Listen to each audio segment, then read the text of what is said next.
दोस्तों, सपने में भगवद गीता देखना, सुनना या पढ़ना एक बहुत ही दुर्लभ स्वप्न होता है। ऐसा सपना देखने पर व्यक्ति का भाग्योदय होता है। ये सपना करोड़ों में से किसी एक व्यक्ति को ही दिखाई देता है। स्वप्न शास्त्र के अनुसार, अगर किसी व्यक्ति को सपने में भगवद गीता पढ़ना, सुनना, छूना या फिर यह ग्रंथ किसी भी रूप में देखने को मिलता है, तो यह उस जातक के लिए अत्यंत ही शुभ संकेत होता है। ये स्वप्न स्वप्नदृष्टा के जीवन को सार्थक बना देता है।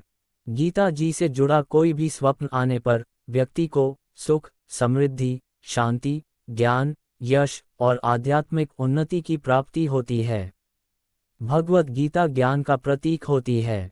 इसीलिए जब कोई व्यक्ति सपने में खुद को भगवद गीता को पढ़ते हुए देखता है, तो उसे आने वाले समय में अपने जीवन में ऐसे अनुभव प्राप्त होते हैं जिससे उसे ज्ञान की प्राप्ति होती है, जिससे उस व्यक्ति का जीवन सार्थक हो जाता है।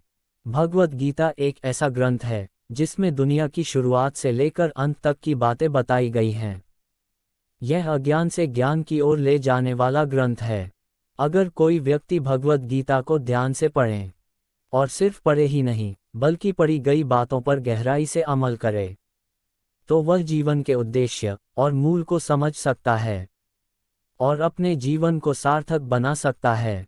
इसके अलावा अगर आप जीवन के बारे में जिज्ञासा रखते हैं या आप कुछ खोज रहे हैं, तो ऐसे में आपको भगवद गीता का अध्ययन शुरू कर देना चाहिए।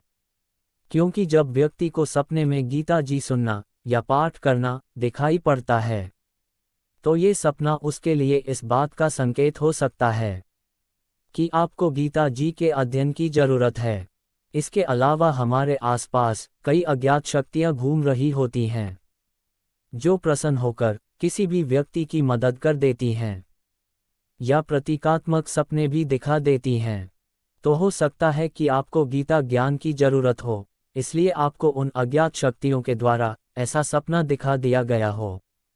आप इस बात को ऐसे ही न लें कि ऐसे ही कोई शक्ति हमारी मदद क्यों करेगी, क्योंकि इन शक्तियों में मृत आत्माएं भी होती हैं, और यह मृत आत्माएं और कोई नहीं बल्कि आपके परिजन भी हो सकते हैं, जो चाहते हों कि आप गीता का अध्ययन करें। या आपका अवचेतन मन भी आपको खुद ऐसा स्वप्न दिखा सकता है, जिससे कि आप अपने वास्तविक जीवन में आ रही किसी बाधा को खत्म कर सकें। इस तरह से सपने में गीता ग्रंथ देखना, सुनना या पढ़ना अत्यंत शुभ और दुर्लभ होता है। ये स्वप्न ज्ञान और मोक्ष देने वाला बताया गया है। अगर आपको सपने में भगवद गीता से जुड़ा हुआ कोई भी स्वप्न दिखाई दिया है, तो आप बड़े ही किस्मत वाले हैं। स्वप्न शास्त्र के मुताबिक करोड़ों लोगों में से गिनती के लोगों को ही ये स्वप्न आते हैं। जो व्यक्ति ऐसा स्वप्न देख लेता है, ऐसे व्यक्ति को समाज सदियों तक सम्मान की नज़र से देखता है। इसमें कोई संदेह नहीं है। अब आप इस स्वप्न के महत्व को समझ ही गए होंगे। दोस्तों, अगर आपको ये जानकारी पसंद आई हो, तो इस वीडियो को लाइक करें और हमारे चैनल को सब्सक्राइब करें। धन्यवाद।